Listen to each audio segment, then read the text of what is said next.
Salut tout le monde, bienvenue dans une nouvelle vidéo Question pour Magnus, dans laquelle on va s'intéresser aux origines des insignes de l'univers Transformer, Autobots, Decepticons et bien d'autres encore. Comme d'habitude, si vous souhaitez me poser vos questions, ça se passe dans la section commentaires, et celles qui recevront un super like seront traitées dans une future vidéo.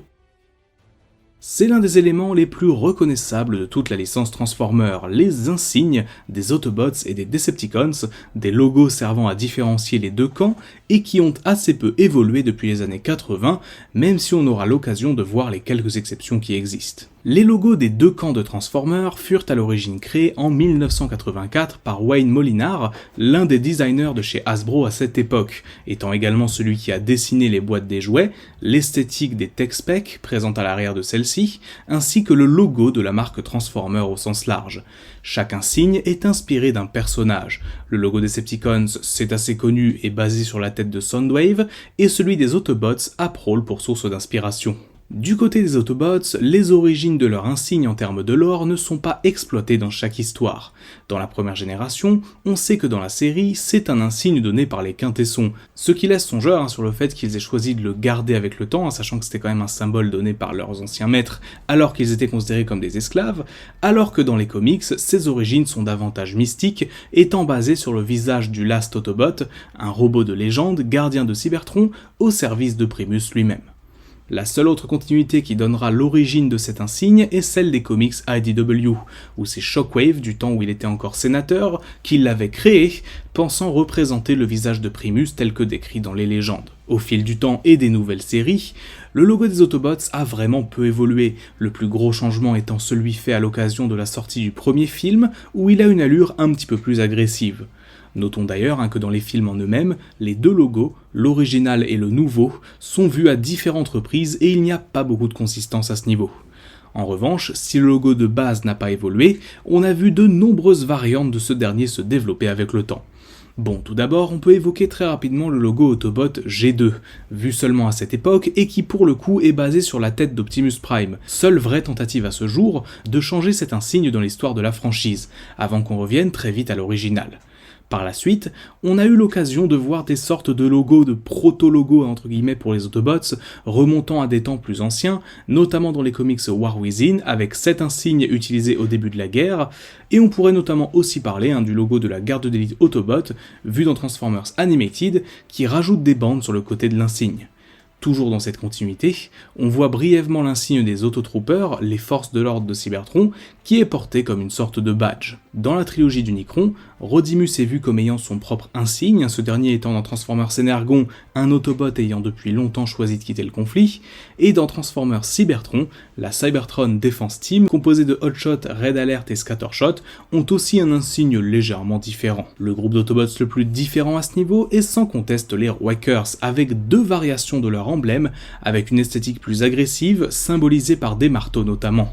Dans la continuité alignée, les Rescue Bots aussi ont un logo à eux, qui est tout simplement le logo Autobot de base sur un fond métallique, ainsi que les Dinobots qui pour le coup ont un insigne beaucoup plus bestial. Enfin, dans la continuité des comics Transtech, on a retrouvé un logo réellement différent pour les Autobots, à l'image de tout cet univers, qui, rappelons-le, est un univers où la Grande Guerre cybertronienne n'a jamais eu lieu. Du côté des Decepticons, leur emblème est également un héritage de l'époque des Quintessons dans la série G1. En revanche, on ne sait pas vraiment d'où il est inspiré dans les comics. Tout comme pour les Autobots, la principale évolution du logo fut dans le premier film de 2007 avec un changement bien marqué au niveau des yeux qui passe d'une forme triangulaire à un losange. On apprendra aussi que dans cette continuité, il a été inspiré du visage du Fallen. Tout comme pour les Autobots, un nouveau logo avait été imaginé à l'époque de la G2, avant de revenir à l'original par la suite.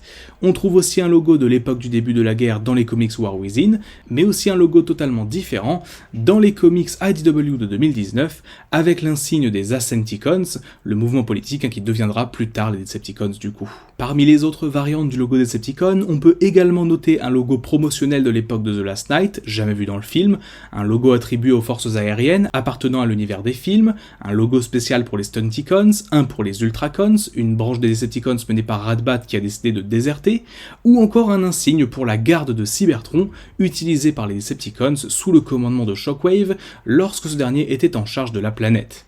Dans le genre curiosité, on a aussi ce truc, un emblème Decepticon modifié à l'occasion de la sortie d'un jouet Sharkticon Megatron. Ça existe quoi.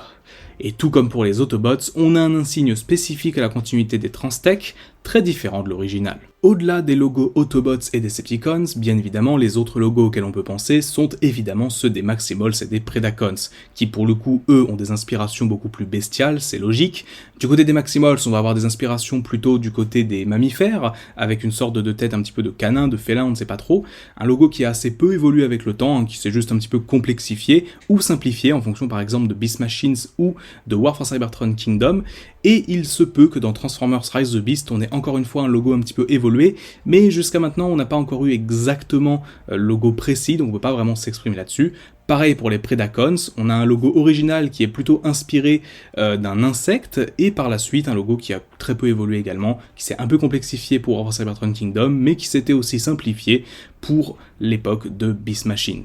Au niveau encore une fois des autres factions, on pourrait parler par exemple de la faction des Blentrons, donc une faction qui était fidèle à Unicron dans notamment la continuité japonaise de Beast Wars, donc un logo qui fait penser à Unicron pour le coup. On pourrait également parler du logo des Minicons, qui est assez simple et est censé représenter un petit peu Unicron en certains aspects.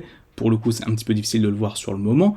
Et à venir aussi dans Transformers Rise the Beast, on peut parler du logo des Terrorcons, qui fait énormément penser à Unicron aussi, ne serait-ce que via les cornes, ce qui semblerait indiquer du coup le lien que cette faction pourrait avoir avec le frère de Primus. Toujours dans le genre logo un petit peu bizarre, on a déjà eu aussi des logos Autobots et Decepticons fusionnés, combinés, à l'occasion notamment d'alliances entre les deux camps. Et enfin, dans les logos un petit peu plus récents et qui n'ont pas eu un tas d'utilisation, on pourrait parler par exemple du logo des Predacons de Transformers Prime, ou encore celui des Mercenaires, vu depuis la série Transformers War for Cybertron Siege en 2020. Honnêtement, les logos, j'aurais pu en citer encore plein, il y en a plein qui sont un petit peu différents, mais qui globalement ne changent pas trop de ce qu'on a à la base. Dans leur utilisation directement dans les médias, c'est quelque chose qui est assez rarement exploité.